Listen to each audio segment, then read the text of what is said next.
c'est bien encensé. Il faut que les Mauritaniens soient recensés de tous âges, de tous bords politiques et de toute communauté confondue, les Mauritaniens. Et cela, c'est possible. Ça demande une volonté politique. Au-delà de la mise en place de commissions mobiles de recensement, la seconde solution est celle de création de services consulaires honoraires. Ça aussi, c'est possible. Ces services consulaires honoraires permettront de désengorger les services centraux qui se trouvent dans les grandes capitales. On peut avoir, je prends l'exemple de la France. En France, on a un seul service central à Paris. Les Mauritaniens qui vivent à Marseille, à Bordeaux, à Lyon, quand ils ont un besoin lié à l'état civil, ils sont obligés de se déplacer. Et les déplacements, 1, ça demande un coût financier. 2, ça demande un coût professionnel. 3, ça demande un coût familial. Pour éviter tout cela, quand on sera élu le 27, la seconde solution qu'on propose, c'est de demander la mise en place de services consulaires honoraires, là où il y a les ambassades mauritaniennes. Je pense que ce sont des solutions concrètes et pragmatiques. Et c'est faisable aussi. Ça demande tout simplement une volonté politique. Ça ne demande pas grand-chose.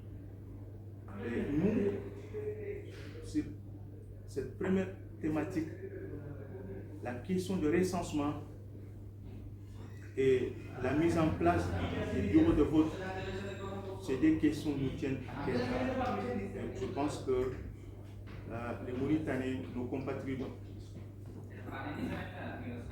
les Mauritaniens vivants ou les Mauritaniens établis en Belgique, ils ont les mêmes soucis que les Mauritaniens établis en France, en Allemagne, en Espagne, en Hollande et partout dans l'Europe.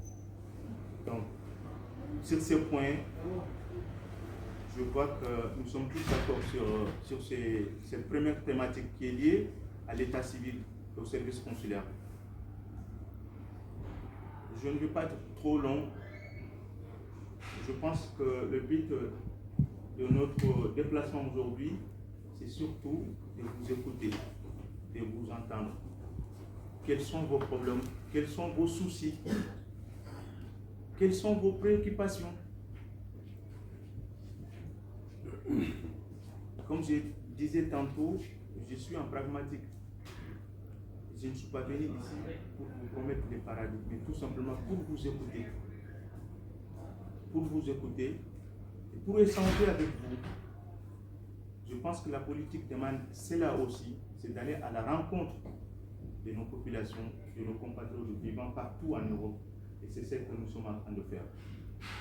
Vous entendre, vous écouter. Et si vous avez des propositions à nous proposer, ces propositions sont les bienvenues. Le programme a été fait par vous, la diaspora. Le programme est pour vous, la diaspora. Et le programme qui serait mis en valeur quand on sera élu, ce serait un programme qu'on avait décidé tous ensemble. Et demain, quand je serai élu, je mettrai toute mon énergie, toute ma force afin de pouvoir aller défendre vos droits, vos besoins, vos préoccupations à l'Assemblée nationale mauritanienne.